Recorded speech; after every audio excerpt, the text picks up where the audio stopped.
Thank you for joining us for the Mother-Daughter Banquet. Storytelling brings facts to life and makes the ideas concrete. It walks the listener through past events, and Bible stories are no different. Every story helps us to get to know what God is like, what we are like, and the way God wants us to live. So sit back, open your heart, and hear the story of a young girl who overcomes trials while following God's plan for life.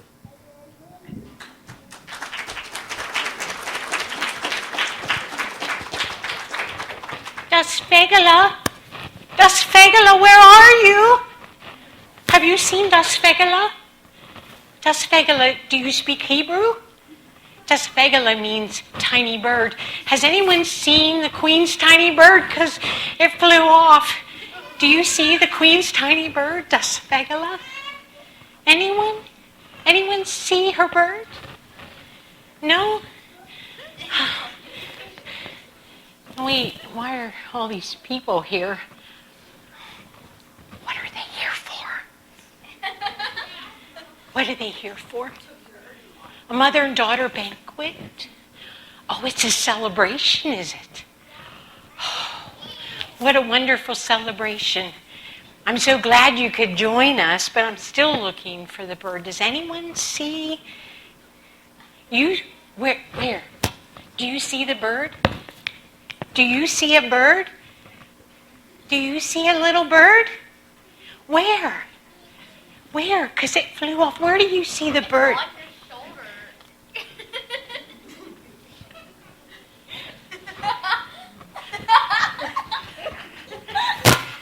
I'm not crazy about birds, let me tell you. But you're here for a celebration. That's wonderful.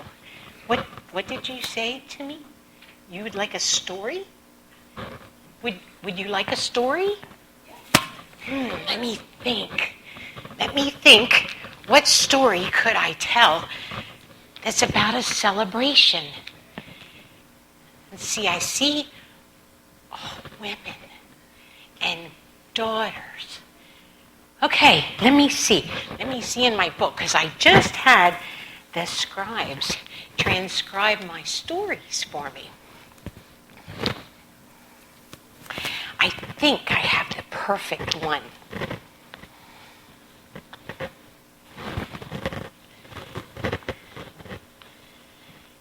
Let's see.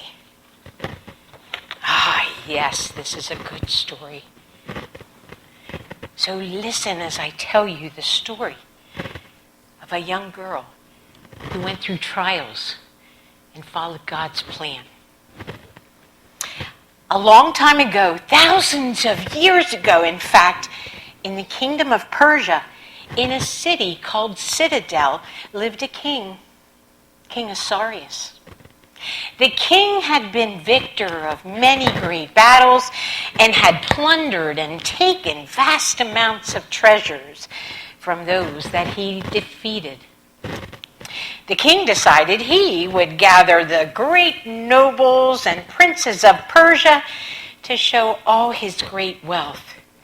So for over 180 days, nobles and princes came to the city to see his valuable treasures. And at the end of 180 days, the king decided he would give a great feast for all those who had come to see his treasures. The feast would last for another 7 days. Everyone could eat and drink all they desired. On the 7th day, a nobleman approached the king and asked him, "What is your most valuable treasure?" Oh, the king, he thought, and then he had an idea.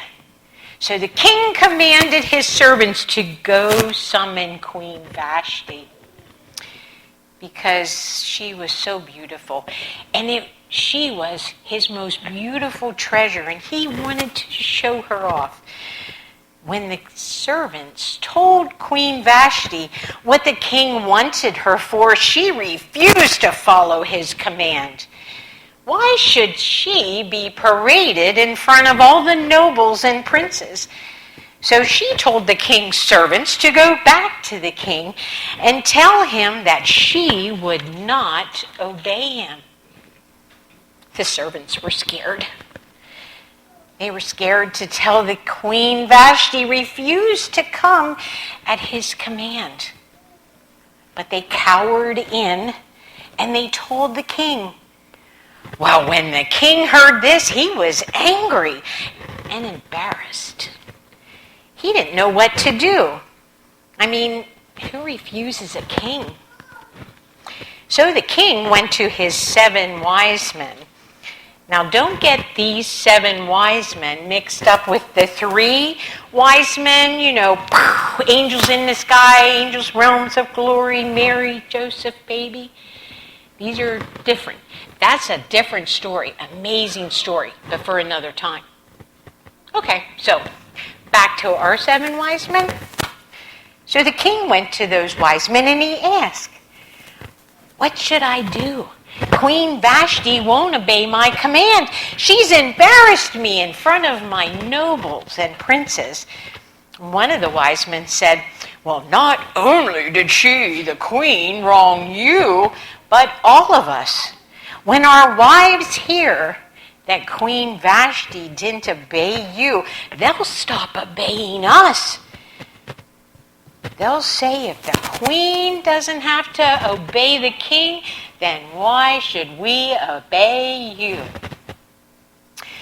Then the wise men said, if it pleases the king, make a royal decree that Vashti is no longer the queen. This did please the king because he was very angry at Vashti. So the royal decree was written so that all the people would know that Vashti was no longer the queen, and it was sent throughout the kingdom along with Vashti. Well, after some time, the king had calmed down. He missed Vashti. And again, the king didn't know what to do. And again, he went back to his 7 wise men. Being wise men, of course, they had an idea. If it pleases the king, send your soldiers throughout the kingdom and have them bring back all the young, beautiful maidens. And then you can pick the one that pleases you the most and make her your queen. The king liked this idea, so he sent out his army throughout the kingdom and to bring back the most beautiful young maidens back to the palace. So all over the kingdom, the soldiers went from house to house, into fields and streets, looking for young maidens to take to the palace. The maidens and their families didn't know what was happening. Many girls cried and tried to run away, or they were just stunned and couldn't believe what was happening. As the people who had young daughters heard that the soldiers were taking them away, they tried to hide them or leave the city. But the soldiers found them and took them away. Can you imagine daughters and sisters just taken from their home, from their families, from everything they had ever known? Would we ever see our family again? What was going to happen to us? Would we die? I was one of those girls. One minute I was sitting at the well getting a great drink of water, and the next I was pushed towards the palace. I didn't get to say goodbye to my family. I had tears in my eyes, but I didn't try to run away because I feared I may die. During that same time, a Jewish girl named Hadassah was living with her uncle Mordecai. Mordecai raised Hadassah after her parents had died and taught her the Jewish beliefs and concerns. Hadassah was kind and followed the Jewish ways her uncle had taught her. Mordecai had heard of the king's decree and how the young maidens were taken from their families. He feared that Hadassah would be taken as well, so one night Mordecai told Hadassah that if she were to be taken, not to reveal her Jewish faith and to no longer call herself Hadassah. Instead, she should call herself Esther. Esther. Soon after that night, the soldiers found Hadassah, and she was taken away from her home and Mordecai. We were all taken to the palace behind great walls that we couldn't see over. And inside we were placed in the women's quarters, far on the other side of the palace. And in the palace, it was run by a man named Haggai. I looked around the great room and saw many girls that I had never seen before, and some others that I recognized in street markets and around the city. There was one such girl I recognized, but I didn't know her name. I moved closer and asked her her name, and she said it was Esther. Esther was beautiful. She was not crying or trying to run away. She didn't even look scared. There was a peace that seemed to cover her. I was mesmerized by her beauty and the look of peacefulness on her face. I knew in my heart that she and I would become friends. Over the next few days and weeks, Esther told me of her life before being taken to the palace, how her parents had died, and she was an orphan until she came to live with her uncle Mordecai. As I would listen to Esther tell of her life before coming to the palace, I wondered, after all she's been through, how could she have such peace? Our life at the palace was very mundane. Every day, for 6 months in fact, we would rub the oil of myrrh into our skin. And for the next 6 months, we doused and rubbed various perfumes into our skin. Some of the girls thought that that's why the women's quarters were on the far side of the palace, because at times the perfumes would even make us giddy in the head. Haggai, who watched over us, told us that this was to purify us before we met the king. Not all the girls got along with Haggai, but he seemed to like Esther. I guess she didn't give him trouble like the rest of us did. Haggai told us that the king would pick one of us to be the next queen. That seemed to interest us, and we started to take that stinky perfume a little more serious. As the 6 months of myrrh and the 6 months of various perfumes were completed, Haggai would tell one girl at a time that it was their turn to meet the king. We were allowed to dress and take anything with us that we thought the king would find favor with, in hopes that he would pick us as the next queen. One day, Haggai told Esther that she should meet the king and ask, Esther, what would you like to wear and take with you? Haggai was fond of Esther and would have probably gotten anything she requested, but Esther said, Haggai, whatever you suggest will be fine. So Esther met the king, just as Haggai had planned. And the king thought Esther was the most beautiful maiden he had ever seen, even more beautiful than Vashti. So he made her his queen and placed a crown on her head. Esther was given 7 maids to serve her. She picked me as one of her maids. I think I can safely say I was her favorite.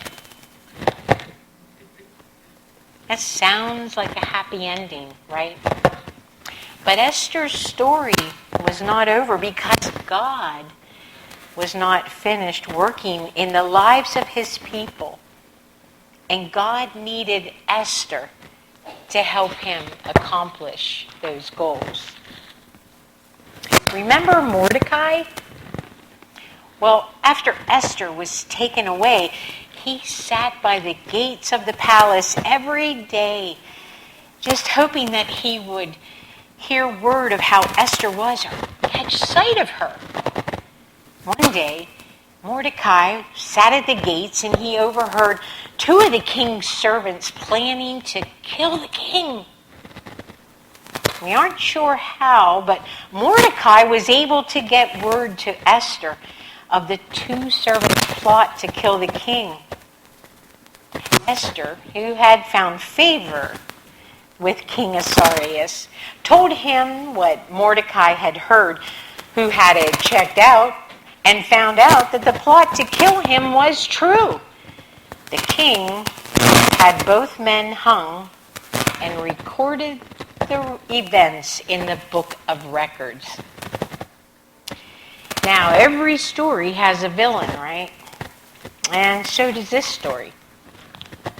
You may think that the 2 men who were planning to kill the king were the villain, but no, it was a man named Haman. Haman worked his way up the royal ladder, past the 7 wise men, and into the favor of the king. Haman was about power and prestige for himself. He had a large ego and proudly thought of himself as just as important as the king. There was one thing, or should I say one people, Das Fegala. I think you're making sounds here. I'm going to set you here. Now be a good bird and we'll go see the queen later. So one day, while Mordecai sat at the gates, he overheard, and I apologize,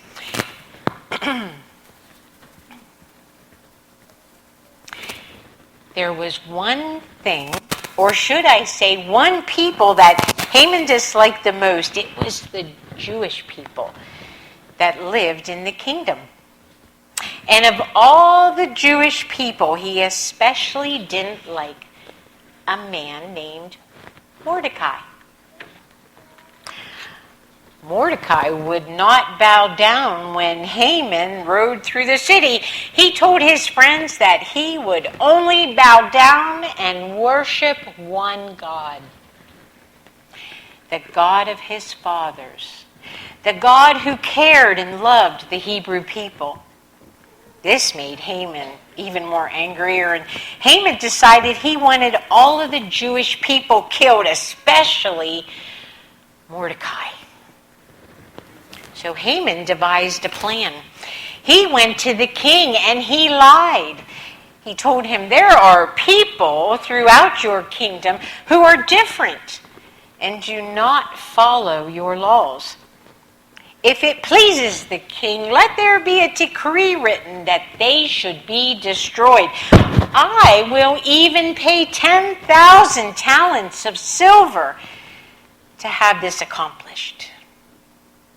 The king thought about Haman's idea, and he took off his ring and gave it to Haman to wear, because whoever wore the king's ring had the power to make decisions on the king's behalf. Haman was feeling pretty powerful. So Haman called the king's scribes and had the decree written for a date that he picked. And the Jews would all be killed. It didn't matter if you were young or old, adults or children. They would be annihilated.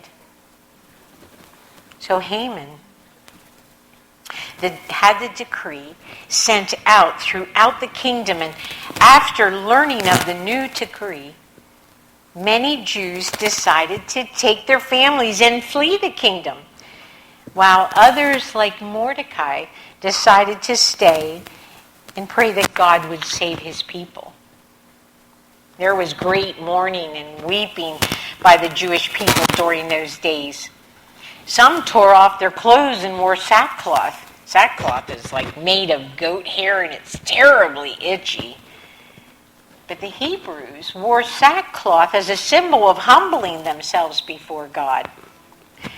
Mordecai as well wore sackcloth and went to the palace gates asking God to intervene and save his people. Queen Esther heard of Mordecai wearing sackcloth and crying out at the gates to the palace.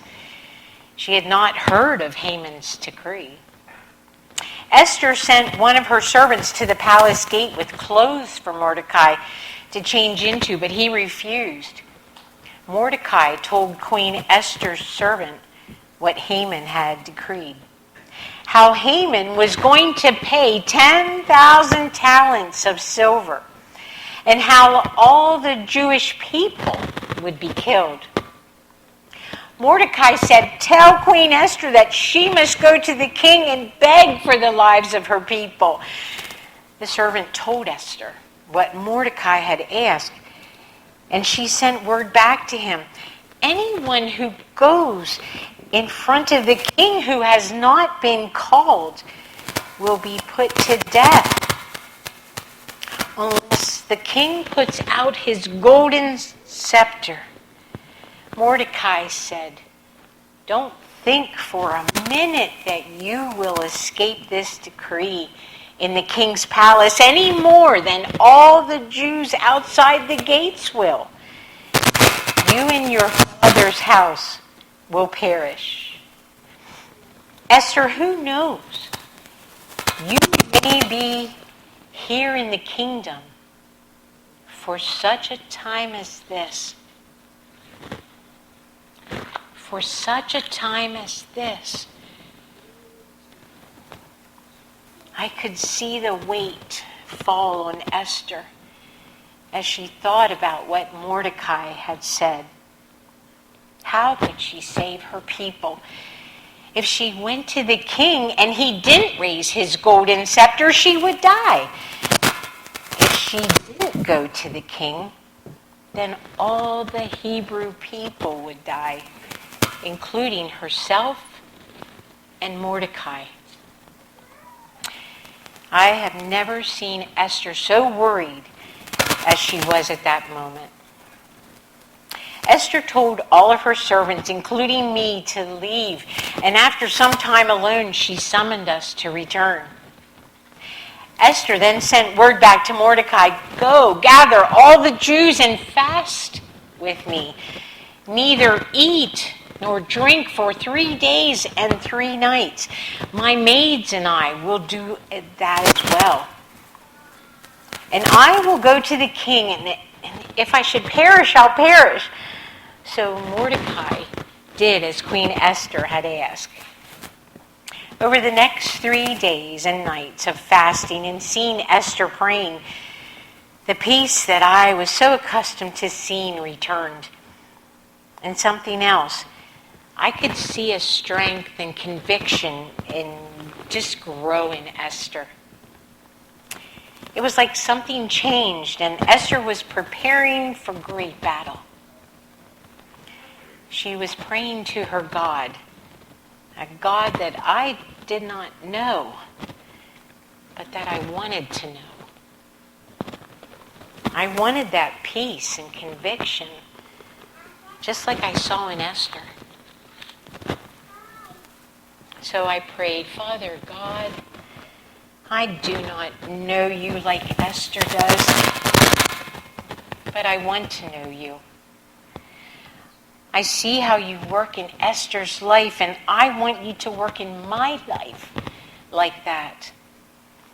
God, I ask you to save your people from those who want to kill them.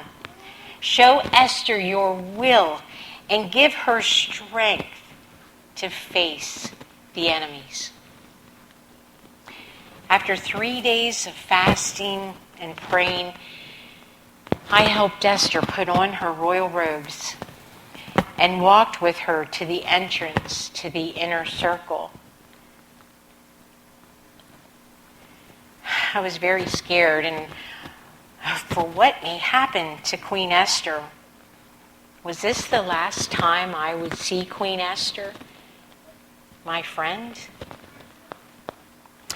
I was thinking those words over and over. For such a time as this. For such a time as this. Esther approached the inner circle. You could have heard a pin drop. But when the king saw Esther, he smiled and he raised his golden scepter and he asked, "What do you wish, Queen Esther? Ask and it shall be given to you up to half of my kingdom."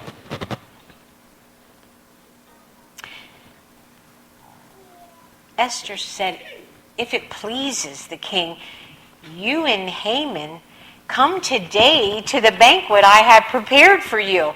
So you remember Haman, right? What was Esther thinking? Was she crazy? Why would she invite the man who was trying to kill her people to a banquet? The king and Haman, they did go to the banquet that day that Esther had prepared. And after they had eaten, the king asked, "What is it that you request? And it shall be given to you up to half my kingdom." Esther said, "If you enjoyed the banquet today, will you and Haman come again tomorrow to a banquet that I prepared?" And the king and Haman, they agreed to come. So Haman, he went home feeling pretty smug. Of all the people the queen had invited, she wanted him to come with the king. This made his ego swell. He could not wait to get home and tell his family. But as he left the palace, he saw Mordecai at the gates. And again, Mordecai did not bow down in front of him. This really angered Haman. He went home and he told his wife about Mordecai not bowing down in front of him. Again, his wife said, "Make a gallows 50 cubits high and have him hung on it." So Haman did as his wife suggested and had a gallows built. 50 cubits is almost 75 feet high. That night, back at the palace, the king, he couldn't sleep. So he commanded that the scribe read the book of records to him. That must have been interesting. The book of records kept a log of all the events that had happened in the past. The scribe began to read and, well, remember that time way back where Mordecai had told the king about the two people that were going to kill him, and then Queen Esther told the king he had it checked out, it was true, and he went. Remember that? Yeah. Mordecai. The king asked, "What honor did we do for Mordecai for warning me and saving me?" And the scribe said, "Well, nothing was done for Mordecai." So the next day, this is funny, So the next day when Haman arrived at the palace, the king asked Haman, "What should I do for a man who I want to honor?" Oh, right away, Haman thought he was talking about him. So Haman said, "Well, for such a man as this, let him wear the royal robes of the king. Let him ride the king's horse through the streets, and have your most noble prince walk beside him, shouting, 'This is the man who the king wants to honor. This is the man who the king wants to honor.'" So the king said, "Hurry, hurry, Haman. Go take my royal robes and my horse, and you, Haman, walk Mordecai through the streets. And as you do, yell, 'This is the man that the king wants to honor. This is the man that the king wants to honor.'" Oh, now that makes me laugh every time I think of it. The tables were starting to turn on old Haman. He was mortified by Mordecai. Get it? Mortified by Mordecai. Has a little ring to it, right? Well, back in the palace, Queen Esther was preparing that second banquet for the king and Haman. And the king and Haman, they arrived and enjoyed a beautiful banquet that Esther had prepared. After they finished eating, the king asked Esther again, "What is your request, Queen Esther? Ask, and I shall give it to you, up to half of my kingdom." The queen said, "If I have found favor in your sight, and if it pleases the king, save my life and the lives of my people.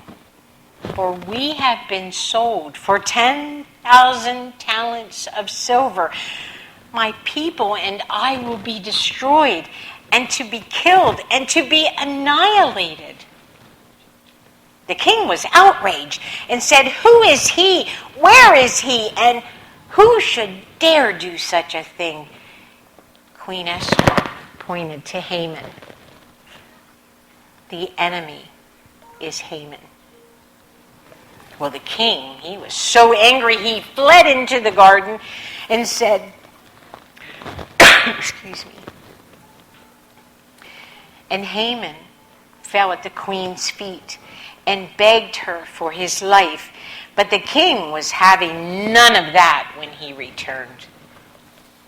The king's servants, who had heard all the commotion, said, "You know what?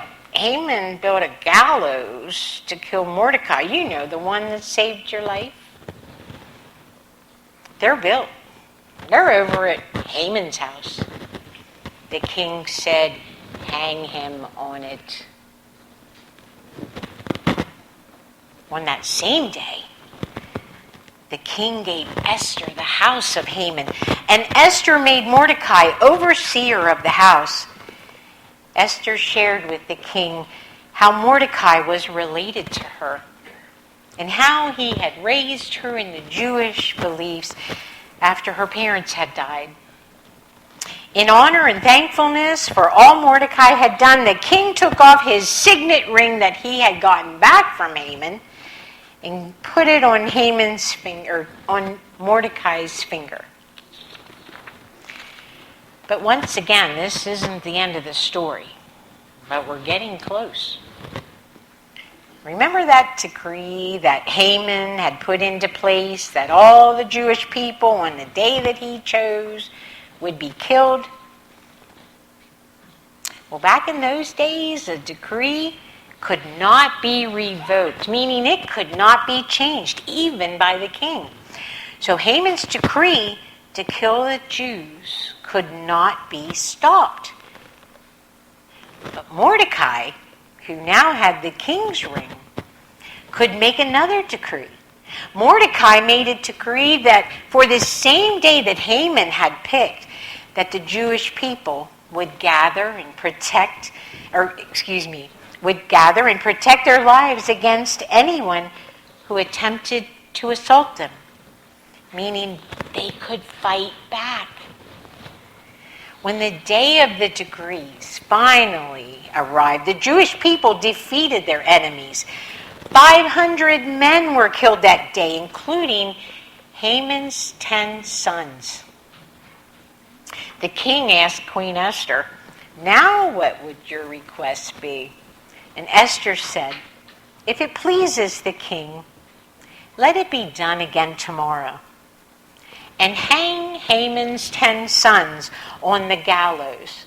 So the king commanded it, and it was done. Altogether, throughout the kingdom, 75,000 enemies of the Hebrew people were killed during those 2 days. On the third day, the people rested and celebrated how God had used Esther to save her people. This may be the end of the story of Esther. And you might wonder, why would I pick the story of Esther to share with you today? God needed Esther. He called her. He had a plan, and he needed Esther. And even though things back in those days, it's really no different than it is today. God has called us. We are daughters of an amazing God. And God, our God is omnipotent, meaning he is the Alpha and Omega, the beginning and the end. He knew when Esther prayed to him thousands of years ago. Think of this, that you and I would be sitting here tonight. God has called us as daughters of his to rise up. You know, sometimes as women, of young ladies, we think, you know, I don't know enough about the Bible, or I've made so many mistakes. I'm not good enough. But think about Esther. She was an orphan. She was taken away as an orphan and raised by an uncle that she didn't really know before, and then pulled away again and taken to a palace of people that she didn't know. But God worked through all those trials and situations. He worked. And he has a plan for each one of us. Sometimes we hear that little voice. You know, all these years I never thought for once that I would be sitting up here and being a storyteller. And I thought, how am I going to portray Esther? Because Esther was on my heart. She was beautiful and young. Okay? So I did the maid. Thank you. But God gives us the tools to do. There are so many things that we as women are called to do. We are here to help build his kingdom. There is a special grace that God gives his daughters. And so I challenge you, for such a time as this, put it on your computer, put it on your window, your kitchen sill, your refrigerator, for such a time as this. And remember that God has called you for purpose. We may not know what it is. It might scare us. But God's going to give us the tools. He'll give us the grace. He'll lift us up. And we can be daughters of an amazing God and help build his kingdom. Did you hear that? Did you hear that? Oh, come on. Das Bagel. I think that's the Queen. She's calling. So I wish you well. We must go. The Queen's waiting.